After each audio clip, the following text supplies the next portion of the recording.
ملک میں 12ویں عام انتخابات کا انعقاد اس جمہوری نظام کا تسلسل ہے جو ہمارے ہاں رائج ہے۔ 2008 سے 2024 تک مسلسل 4 حکومتوں نے اپنی آئینی مدت پوری کی ہے۔ یہ جمہوری تسلسل کی دلیل ہے، مگر بدقسمتی سے کوئی بھی وزیر اعظم اپنی آئینی مدت پوری نہ کر سکا۔ یہ سیاسی عدم استحکام کی دلیل ہے۔ ابھی تک ہماری جمہوری اقدار میں اس قدر مضبوط ہوئی ہیں کہ اہل سیاست نے نامساعد حالات کے باوجود غیر جمہوری قوتوں کو جمہوریت پر شب خون مارنے کا موقع نہیں دیا۔ تاہم سیاسی معاملات میں مداخلت کسی نہ کسی انداز میں اب بھی جاری ہے۔ جب اہل سیاست اس کا ادراک کر لیں گے تو سیاسی استحکام کی راہ ہموار ہو جائے گی۔ فی الحال ہمیں اس بات پر خوش ہونا چاہیے کہ تمام تر اندیشوں، خدشات، غیر معمولی نامساعد حالات کے باوجود انتخابات کا انعقاد ممکن ہو پایا۔ اس کا اظہار army chief general Asim Munir نے نگران حکومت، الیکشن کمیشن اور سیاسی جماعتوں کو بھی مبارکباد دیتے ہوئے ان الفاظ میں کیا ہے کہ انتخابات جیتنے اور ہارنے کا معاملہ نہیں، عوامی مینڈیٹ کے تعین کی مشق ہے۔ جن معاشروں میں مضبوط جمہوریت کا تصور ہے، انہوں نے بھی ارتقائی سفر اور قربانیاں دینے کے بعد یہ مقام حاصل کیا۔ فرق یہ ہے کہ ہم تاحال دنیا سے پیچھے ہیں۔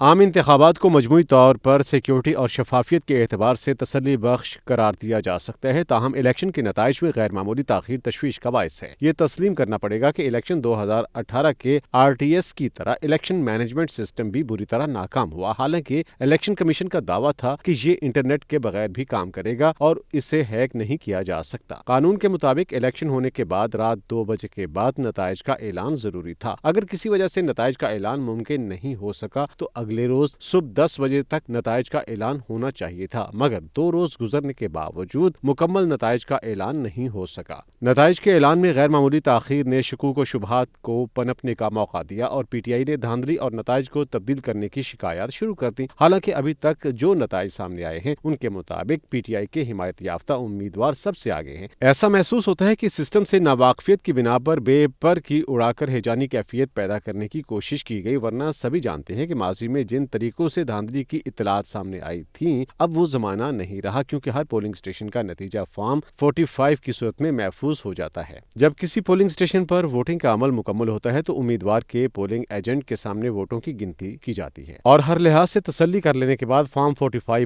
پر پولنگ ایجنٹس کے دستخط کے ساتھ اس نتیجہ کو پولنگ اسٹیشن کے باہر آویزاں کر دیا جاتا ہے۔ امیدوار کے پاس بھی فارم 45 کی ایک کاپی پہنچ جاتی ہے۔ اسی طرح امیدوار کے پاس حلقے میں موجود تمام پولنگ اسٹیشن سے فارم 45 پہنچ جاتے ہیں، جن کی بنیاد پر چند منٹ میں امیدوار کو معلوم ہو جاتا ہے کہ اس کی پوزیشن کیا ہے۔ الیکشن کمیشن کو فارم 45 کی روشنی میں ہی فارم 47 جاری کرنا ہوتا ہے، جس پر ہار جیت اور حلقے کے تمام امیدواروں کو ملنے والے ووٹوں کی تفصیل درج ہوتی ہے۔ یوں آسانی سے نتائج کو تبدیل نہیں کیا جا سکتا، کیونکہ امیدوار کے پاس فارم 45 موجود ہوتے ہیں جن کی بنیاد پر وہ نتائج کو چیلنج کر سکتا ہے، مگر بالعموم ہوتا یہ ہے کہ ہارنے والا امیدوار اپنی سیاسی ساکھ برقرار رکھنے کے لیے دھاندلی کی شکایت شروع کر دیتا ہے۔ اگر اس کے پاس دھاندلی کے ٹھوس شواہد ہوں تو ان کی روشنی میں الیکشن کمیشن کے طریقہ کار کے مطابق دوبارہ گنتی کا مطالبہ کرنا چاہیے۔ امیدوار جب دوبارہ گنتی کے لیے درخواست نہیں دیتا اور محض تحفظات کا اظہار کرتا ہے تو اس کا واضح مطلب یہی ہوتا ہے کہ وہ پوری حقیقت سے واقف ہے۔ انتخابات میں آزاد امیدواروں نے اکثریت حاصل کی ہے۔ 2 بڑی سیاسی جماعتوں کو اب اس حقیقت کو تسلیم کر لینا چاہیے کہ ووٹ پڑنے کا انداز بدل چکا ہے۔ سیاسی جماعتیں جن نعروں پر دہائیوں تک ووٹ حاصل کرتی رہی ہیں، عوام کو ان نعروں میں کوئی دلچسپی نہیں۔ الیکشن نتائج سے یہ بات بھی ظاہر ہوتی ہے کہ جب عوام کی طاقت کسی جماعت کو حاصل ہوتی ہے تو لیڈر اگر میدان میں نہ بھی ہو تو پھر بھی نتائج حاصل کیے جا سکتے ہیں۔ عوام کی اکثریت نے PTI کو ووٹ دیا ہے، جبکہ نون لیگ دوسرے نمبر پر ہے۔ تاہم مسلم لیگ نون سب سے بڑی پارٹی کے طور پر سامنے آئی ہے، لیکن کسی بھی جماعت کو سادہ اکثریت حاصل نہیں ہو سکے۔ سادہ اکثریت کے لیے 134 نشستیں درکار ہیں، جبکہ حکومت بنانے کے لیے 169 نشستوں کی ضرورت ہوگی۔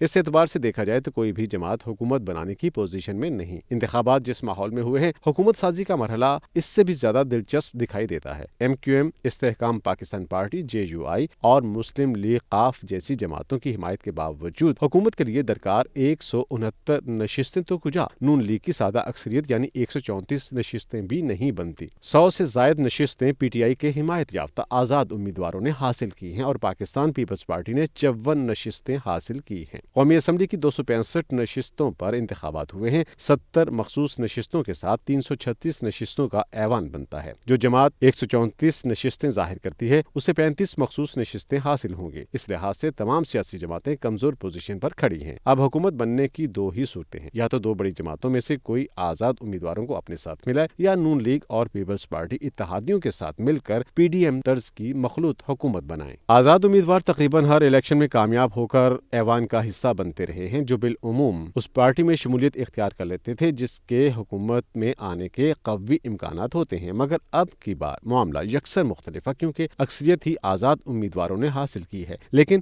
اسے بھی سادہ اکثریت کا نام نہیں دیا جا سکتا۔ پی ٹی آئی کے حمایت یافتہ آزاد امیدواروں کو کامیابی کے بعد بھی مشکلات کا سامنا ہے۔ وہ اس طرح کہ وہ مکمل طور پر آزاد نہیں ہیں۔ سابق اسپیکر قومی اسمبلی اسد قیصر کے بقول آزاد امیدوار ہر صورت پارٹی کے ساتھ رہیں گے، کیونکہ انہوں نے حلف دیا ہے اور حلقے کے لوگوں نے بھی تسلی کر لینے کے بعد ہی انہیں ووٹ دیے تھے۔ پی ٹی آئی کے حمایت یافتہ آزاد امیدواروں کو 72 گھنٹوں کے اندر کسی جماعت میں شمولیت کا فیصلہ کرنا ہے۔ اگر آزاد امیدوار کسی جماعت میں شمولیت کا بروقت فیصلہ کرتے ہیں تو اس تناسب سے انہیں مخصوص نشستیں مل جائیں گی، بصورت دیگر وہ مخصوص نشستوں سے محروم رہیں گے۔ عوام نے پی ٹی آئی کو مینڈیٹ دے دیا ہے۔ اگر تکنیکی بنیادوں پر انہیں مخصوص نشستوں سے محروم کیا گیا تو یہ عوامی مینڈیٹ کی توہین ہوگی۔ مینڈیٹ کا تقاضا ہے کہ جس طرح دیگر جماعتوں کے لیے آئینی حدود میں رہ کر گنجائش نکالی جاتی رہی ہے، ویسے ہی پی ٹی آئی کے لیے بھی نکالی جائے۔ انتخابات کے 70% نتائج آنے سے قبل نواز شریف کی وکٹری اسپیچ کا واحد مقصد یہ تھا کہ مسلم لیگ نون کسی قسم کی تاخیر کر کے حکومت سازی کے لیے میدان کسی جماعت کے لیے خالی نہیں چھوڑنا چاہتی۔